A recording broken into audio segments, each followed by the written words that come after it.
लोगों का स्वागत है आप हमारी क्लास में। हम आशा करते हैं आप लोगों से कि आप भी बहुत अच्छे होंगे। मैं भी अच्छा हूँ और मैं आप लोगों को लेकर के चल रहा हूँ आज उपसर्ग के बारे में। मैं कामना करना चाहता हूँ आप लोगों से कि आप लोग अच्छे नंबरों से पास हों।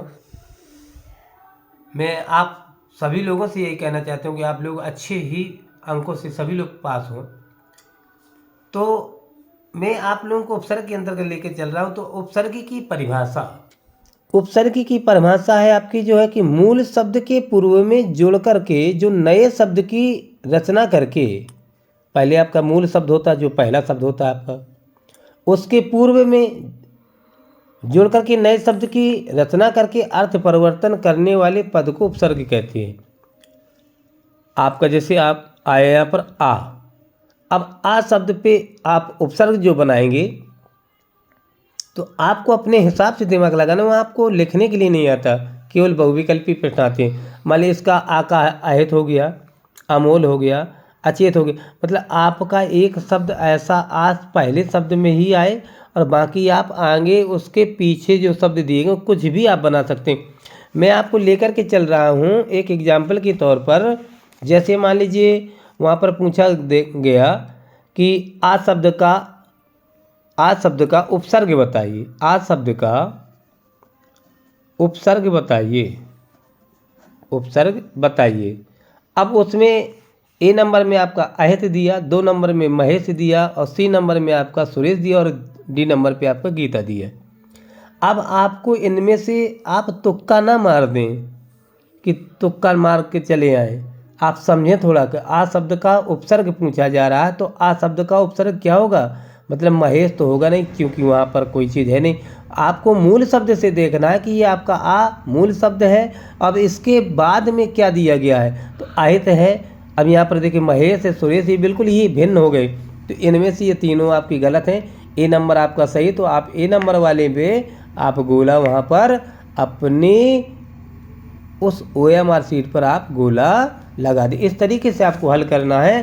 तो आप लोग घबरा देखें। अब आपका जैसे अन दिया है तो अन का अनमोल हो गया, अनजान हो गया, अनपढ़ हो गया। अभी का अभिमान हो गया, अभिसार हो गया, अभियोग हो गया। निर का निर्गुण हो गया। अब जैसे पूछ दिया जाए कि निर्गुण शब्द का उपसर्ग मान लीजिए, तो अब यहाँ पर जैसे कोई चीज़ ऐसी आ गई, अभी यहाँ पर मान लीजिए इसी तरीके से मैं फिर आपको बता दूं कि निर्गुण शब्द दिया, निर्गुण इस तरीके से आपका जो है निर्गुण शब्द दिया। अब ए नंबर में आपका अन दे दिया, बी नंबर में आपका परि दे दिया और सी नंबर, तो ऐसे ही यहाँ पर कुछ भी किया जा सकता है। जैसे अन कर दिया, परि कर दिया, कृत कर दिया कि या क्रा कर दिया और निर कर दिया डी नंबर पे।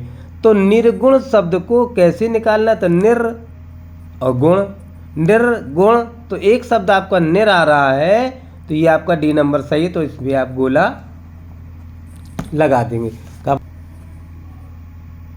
अब आपको हम लेकर के चल रहे हैं प्रत्य पे।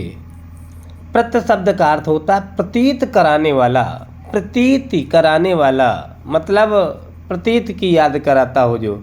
जैसे आपका शब्द आया आई, आई का अब कहने का तात्पर्य है कि ये शब्द आपका इसी तरीके का है और इसके आगे के शब्द जो हैं बनाने वाले जो प्रत्यय हैं, तो उपसर्ग में पहला शब्द प्रधान होता है, इसमें बाद वाला शब्द प्रधान होता है। जैसे आपका आई आया तो ऐसा कोई नया शब्द बढ़ता है कि वो शब्द आई शब्द आ जाए। जैसे पढ़ाई, लिखाई, बुनाई और भी लिख सकते हैं। जैसे पन आया तो बचपन, भोलापन, लड़कपन, खेलपन, इस तरीके से कर सकते हैं। आहट आया, आहट में कड़वाहट, चिकनाहट, घबराहट, मतलब आहट आहट शब्द आना चाहिए। आलू है, जैसे आलू में दयालु, कृपालु, श्रेयालु, इस तरीके से कोई शब्द हो सकता है। अनी है तो अनीय शब्द आना चाहिए, जैसे पठनीय, कथनीय, जननीय, इस तरीके से शब्द प्रतीत हो जाएंगे। तो आज आप इस तरीके से देखें, उपसर्ग देखें और प्रत्यय देखें, थोड़ा सा इनको गहराई से देख लें और बाकी किसी प्रकार की कोई दिक्कत नहीं है। इसी प्रकार से आपका 1 नंबर का ये प्रत्यय हो जाएगा। प्रत्यय उपसर्ग के बीच में हो सकता है, ये कहो आप अलग अलग कूद दें, उपसर्ग अलग पूछ दे, प्रत्यय अलग पूछ दे तो एक एक नंबर इनकी हो गए आपके।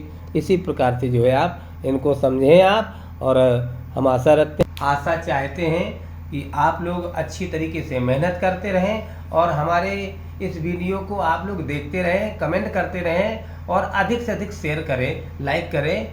और हम आपको यूँ ही नए नए वीडियो में आप लोगों को अच्छे से अच्छे मार्गदर्शन देते रहेंगे। और यूपी बोर्ड में हम बिल्कुल कहने का तात्पर्य हमारा ये है कि जो बहुत ही कमज़ोर वर्ग के छात्र हैं वो केवल हमारी वीडियो को देखते ही रहें और हम दावा करते हैं कि वो अवश्य ही पास हो जाएंगे। आप लोग घबराएं नहीं। धन्यवाद। राधे राधे।